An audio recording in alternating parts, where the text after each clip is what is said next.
Hey, what's up, everybody? There's the Castle. Where's the Phil? He's not with us today. Is everything okay? Yeah, everything's okay. You know what? He's just not here. Relax. Maybe the senator needed a little bit of a blow. The unfortunate thing, Matt, is he is not here to celebrate. Oh, he's not. He's not here. We finally got it done, didn't we, Tommy? Yeah. You want to tell him? You want to tell him what happened? I'll let everyone know, and I just want you to beam. Matt got his blue check mark. He is Twitter verified, and he has been working so hard at this. And we got to congratulate the guy. And here it is. He put it up on Twitter for you folks watching on the television. Mama, we made it. Hey, look, Mama made it. This is tremendous. And he also was able to have an exchange with Wes Welker, former teammate who's made it sound as if he facilitated everything. And Matt's saying, I still believe in Santa, and I usually believe in you. When I told the people on Twitter I was friends with Welker, the blue check mark arrived. You definitely worked in Santa's elf shop based on your size and stature. He is a little cute. Isn't he a cute little elf? He is. He's just that cute little elf when he's in that San Francisco little outfit on the sideline. And he's running around. I mean, this time's got to be great for him, handing out presents probably at the stadium and stuff. Does he get to be an angry elf sometimes too? Oh, yes. And also he loves to go overboard. So I'm sure the next comment that he's going to make to me is going to be something absolutely ridiculous that I have a tough time responding to. So that's the beautiful part. Like, I'm just now experiencing all this. I never had Twitter. And then all of a sudden now he sends this comment and you can make a comment back. And it's just fun little banter. I mean, I love it. I live for banter. Yeah, fun little banter. You can tell I never had Twitter. We'll see how long the fun little banter goes. Yeah, exactly. Are your kids reacting differently to you? I mean, everybody's looking at me different. It's like I've got this little halo over my head. My wife is being a little bit more affectionate.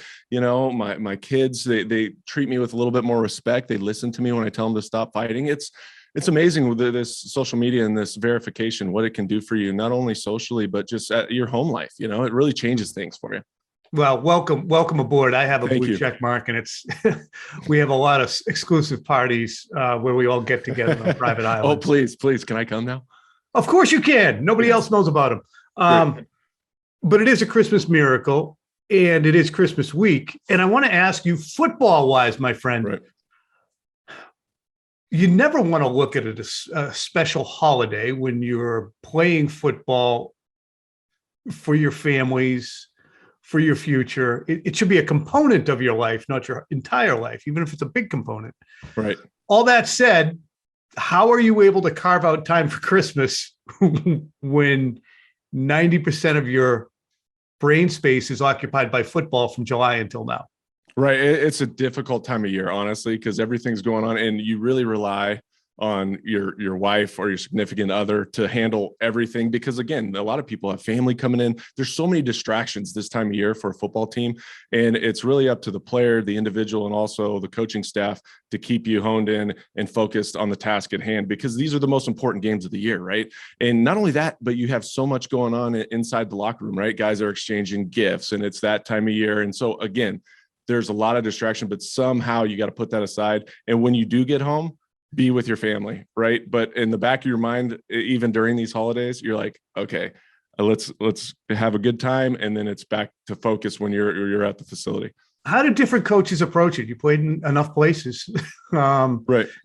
Are some better than others in terms of saying, "Hey, make sure that you bang out and make sure you have a good time with your family and recharge"? Right. I think that every coach that I've ever been around shows appreciation, and they understand this time of year. It's about family and to give thanks. And they make it a point to say it, and also to say it in front of the players about their appreciation that they have. So they don't minimize it by any means. And so I do appreciate that. At the same time, there are coaches like Coach Belichick that will go out of his way to make sure that you also understand and his team understands, look, there's going to be a lot of distractions this week. There's going to be a lot of people pulling at you. But when we're inside this building and we have the time to focus on the game, we have to do it. Because, again, these games are so important and pivotal in terms of setting up our ultimate goal, which is going to the playoffs and winning championships. Is there a mentality, too, with someone like Bill that says, okay, we've just put in this work because he asked us to. We've probably put in more work than our opponent because they probably enjoyed their day. we're sure as hell not going to take a loss after giving up Christmas. Can you get that edge and mentality? Right. I mean, that's the part of it too, right? As a competitor and also being part of that organization, it's about the W, right? And it's about everything that you can do to win the ball game. And he takes that same approach. As I said before, though, he doesn't minimize Christmas by any means, but at the same time, the preparation is huge each and every week. And it's even more significant during Christmas because usually you spend maybe a little less time than what you do in other weeks just because of everything going on. You get any amusing holiday stories from around being with teams as Christmas approaches? Yes. I mean, the most memorable was when I was with the Tennessee Titans. We were playing Jacksonville, and Dick LeBeau, the Hall of Fame player, Hall of Fame coach that was our defensive coordinator at the time, he has a legendary night before Christmas that he does. And everybody had heard about it around the league. And I was able to be witness to it one time when I was with the Tennessee Titans. It was that time of year. And he came up and he told his backstory about how they didn't grow up with a lot of money. He grew up with his grandmother and his mother, and he always wanted to do something that they would love. And they loved when he would perform and stuff. And he was kind of into the arts. And so he memorized this thing from start to finish and performed it in front of the team. And it was legendary. I mean, he had it down from the chuckle to the bowl full of jelly. He had the different, but it was amazing because a grown man standing up and doing what he did as a child for his parents to show appreciation, and his grandmother, his loved ones. And what it was basically telling everybody in that room, you guys are all my family. I appreciate what you do, and I want to give something back. And this is something that's been a tradition of mine since I was a little kid. And it was so special. And I was so lucky and fortunate to be part of that little piece of football folklore, if you will, if you know the story at all. Yeah. Well, that's awesome. And I think that going forward, you'll be able to tell your story about the blue check mark that arrived on December 22nd. Early Christmas, baby. Yeah, it's so nice. Hey, let's take a look now at what's at stake for the Patriots this weekend against Buffalo. Patriots win and the Dolphins lose. Patriots have the AFC East. Patriots will clinch playoff berth with a win, and then Raiders loss. A million different scenarios. Yeah, a bunch. Right. So that's it. But there are multiple things that can help them. Indianapolis, Baltimore, Cincinnati, and the Steelers are all involved. So they can get in. But here's what's really interesting, Matt. There's a great website. It's called 538.com. You guys have all heard about it. It has the Patriots statistically right now as 98% to get to the playoffs, 66% to win the division, and 23% to get the bye, first overall seed. They beat Buffalo. It's a 99% chance they win division.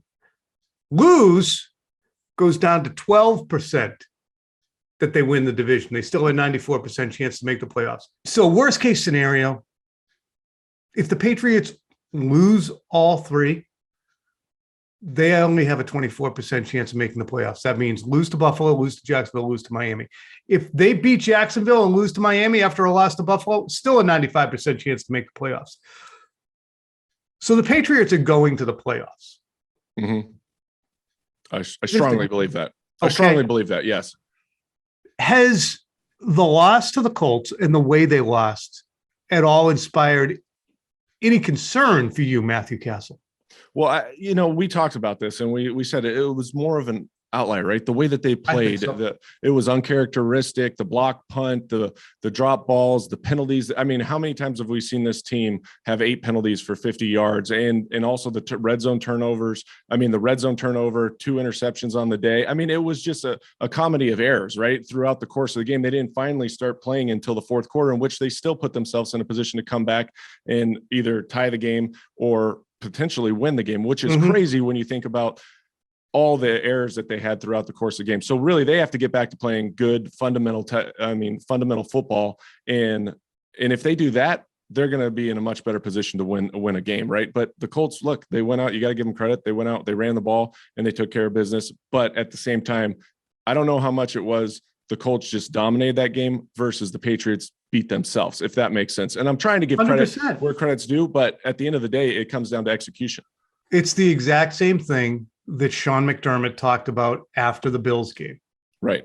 He talked about the fact that between field position and red zone trips compared to what the Patriots had done, Sean McDermott was stressing in a very agitated fashion that it wasn't about Bill Belichick. It was about what the Bills failed to do with the opportunities they were given. And that's the same thing with the Patriots and the Colts. And the ironic thing is we got the Bills, Patriots this weekend, and the Bills have a chance to atone while the Patriots have a chance to put that Colts game on the back burner. Coming up after the break, we're going to go deep on the Patriots-Bills matchup at the top of the American Football Conference's Eastern Division with the verified Matt Cassel coming back in a second. He's really hard to stop. He does a good job at everything. And he's continued to grow as a player. And I think you see his leadership, his toughness, his physical ability, all that on a very consistent basis. I mean, he's the guy that makes them go, and he's become one of the top quarterbacks in the league. All right, Matthew, let's bring it in focus now. Patriots-Bills. This game really comes down to Josh Allen. When you're paying a guy that kind of much, that kind of dough, that kind of much, you're saying this is our player that we trust in, and when the chips are down, we're going to put it on him. 100%. I mean, the fact of the matter is Josh Allen is as special a quarterback as we have in this league, right? He's got a tremendous arm. He's comfortable in the system. He's been in the same system his entire career. They don't even only rely on him in the pass game, but how much of their run game is based off of his ability to run. And then now they're setting up runs just for him to go off. He took over in the second half against Tampa Bay, brought him back. And that was him with his legs, him with his arm. And they said, look, we're just going to continue to put the ball in his hands and we're going to ride him. And that's what they're doing. I mean, and you have to be able to stop him. And he's dynamic in that way, right? Because there's guys like Lamar Jackson that can take over a game with his legs, but you're not always as worried about it in the pass game. But because of the weapons that they have on the outside, particularly Stephon Diggs, I mean, they can get it done in both capacities. And he's such a hard tackle, right? He's one of those guys like Ben Roethlisberger was back in the day, where he's inside the pocket. You might think that you've got him in your grasp, but all of a sudden he breaks out and he scrambles for 30. And those are back-breaking plays for the defensive side of the ball. Can we think of anybody at the quarterback position? Like Dak Prescott's mobile and he's big and blocky, but he's not as fast as Josh Allen. He's not as violent a runner. Obviously, Lamar Jackson, Patrick Mahomes, Aaron Rodgers, they're way more slightly built. I mean, he's running around like All-Star. Right. And he's throwing the way he does. I mean, the closest comparison I'd say from a physical standpoint would have to be Justin Herbert, even though Justin Herbert, just from his ability to throw the ball down the field, outside the numbers, full field reads, and at the same time be able to take off and run and be physical. I mean, Justin Herbert's that, but they don't rely on him as much, right? Because they have a solid run game with Austin Eckler and those guys. So I'd say that those skill sets are very similar, but they don't utilize them in the same way. Who would you take? And the reason I ask this before we get into the matchup a little bit is the Pro Bowl voting went on this week, and Josh Allen was left out, the three nominees from the AFC, Patrick Mahomes, Justin Herbert, Lamar Jackson. Who would you rather have, Justin Herbert or Josh Allen? You're going to win a lot of games with both guys. Right, both guys. I mean, you can't go wrong with either guy, but I just think the way that Justin Herbert continues to perform, he's only in his second year in the NFL, and his stats and week in and week out, the consistency that he plays with. And when you watch him throw the ball, it is just effortless. Did you see that stupid throw he made a couple of weeks ago? Oh my gosh. 69 yards down the middle of the field to win the game, basically. I mean, he's just a freak of nature. And I don't think anybody in the league throws the ball a better deep ball maybe than Justin Herbert, with the accuracy and just on point. And so I'd take Justin Herbert just by a slight edge, just because of that reason. You know what's wild is his throws, some of them, a 69-yard throw, it never ggets over like 25 or 30 feet in the air. Oh, he's got an absolute cannon. He can take the air out of the ball and just put it on a line, like you said, for 55, 60 yards down the field, but it's effortless. Who's got the strongest arm you've ever seen at quarterback? Strongest arm I've ever seen. There's been some guys now. I mean, Jamarcus Russell, believe it or not, I played against him, and he was such a big man, and the flick of his wrist was incredible. I also remember watching Michael Vick for the size and stature of what he was. He was running back one time. He was 9 yards deep. We had pressure in his face, and he ran around for a second, off of his back foot, flicked the ball 65 yards down the field. I've never seen anything like it. Like it just was a whip. And so guys like that, where you sit there and go, what in the world? How do you create that much velocity on a ball when you're not, on your platform, right? You're off schedule. And so Patrick Mahomes is pretty special too. I mean, with the way he throws the ball. There's so many guys now, though. David Klingler. Yeah, there you go. The Klingler cross, the Elway cross. Elway. Probably know. Oh yeah. John Elway. To explain it, John Elway used to throw so hard that when it hit a player in the chest, it would leave the cross from the point of the football implanted on their chest. So it was called the Elway cross. There was another guy who Belichick has probably spoken about. Maybe you heard of him, Burt Jones. Oh yeah. Oh my God. He was a quarterback for the Baltimore Colts, won the MVP in 1976, which was the first year I was watching football. And you guys all know how the first year you're watching football, you're completely immersed. You wake up in the morning and all you want to do is look at helmet logos and think about names and just run around with a football under your arm, pretending you're Lydell Mitchell, which is what I did. Nobody knows who Lydell Mitchell is anymore. Be that as it may. Some big arms out there. Let's get to the football game, though. It's a big game. Football game. Big game. Big game. How much motivation can the Bills draw from their embarrassment just a couple of weeks ago? Oh, well, I don't know if it's just only the embarrassment, but it's also the nature of this game, right? This is for the division title. They're going to be fired up. They've got something to prove. Now they've got a chip on their shoulder. They've got all the ammunition that they need from the first loss. So they're going to be as fired up as any team coming in to play the New England Patriots. And again, it's a rivalry game. They just got knocked off their pedestal and they want to get back to that. And it starts with the coaching staff. You know that Sean McDermott's going to have hypersensitivity to what's going on this week. He's going to be fired up. He's going to have those guys. They're going to give every pep talk. But again, this is a team that understands what's at stake. So, both teams better be ready to go in this game because it's such a pivotal game in terms of the division, where you're going to fall in the AFC rankings, the playoff picture, everything else. It's December football. It's a huge game, the biggest game of the year. There is such a fundamental element to not being able to stop the run that I look at this game and say, well, can Buffalo just wave a wand and say, okay, now we're a good run defense and we can deal with the Patriots attack? I find that dubious. I just think the Patriots are who they are.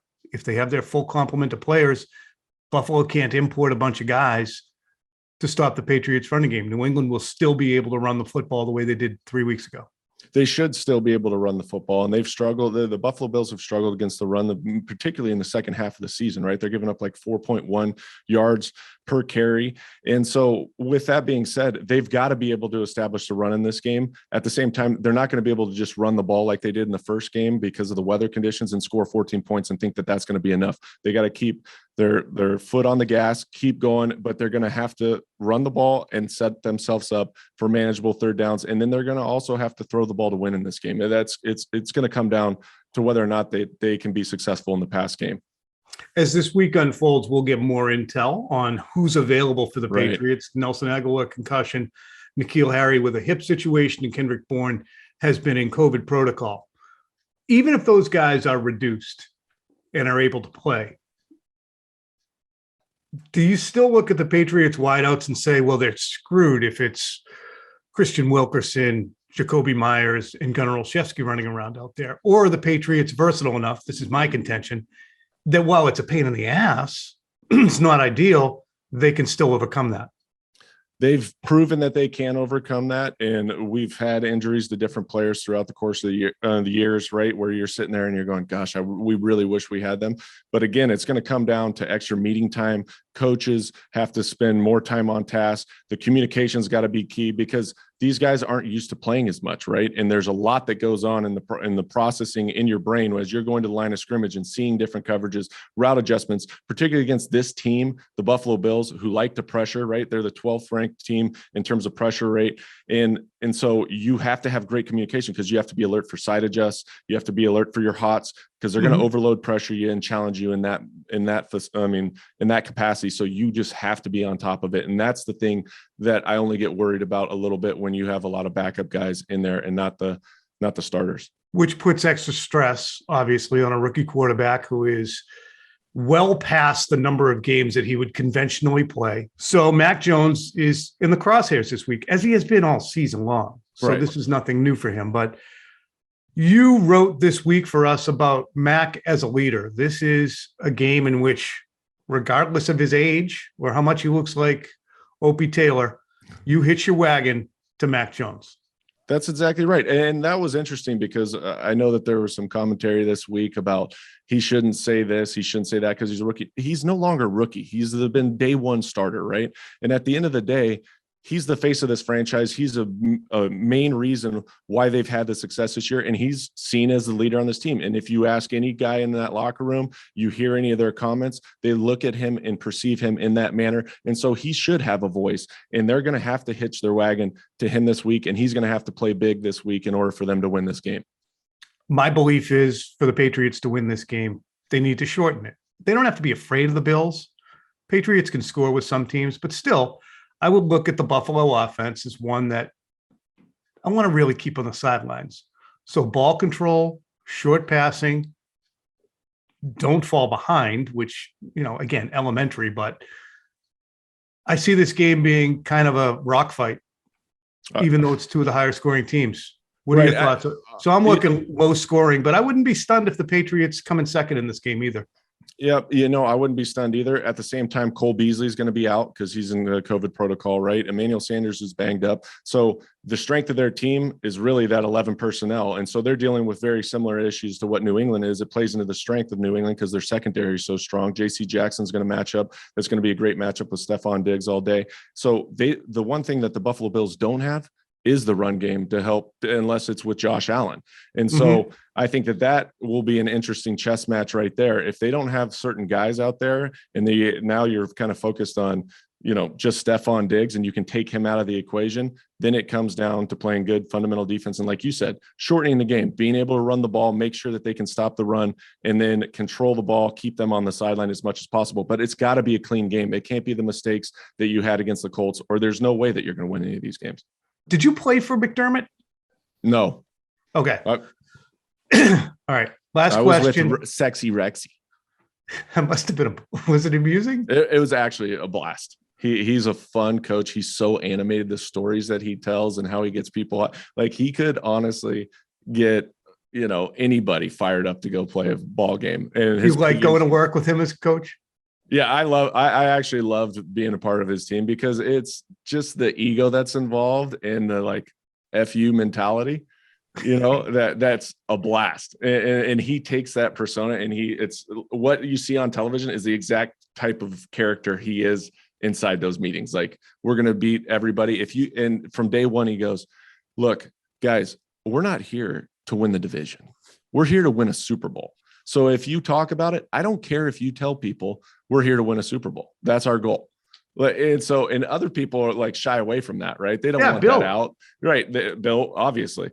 And so they shy away from it because they think it's just going to put added pressure on our team if we start slipping or something. He's like, screw that, Super Bowl or bust. That's his mentality. I want to ask you about Sean McDermott. Obviously, he runs hot. He runs hot on the sidelines.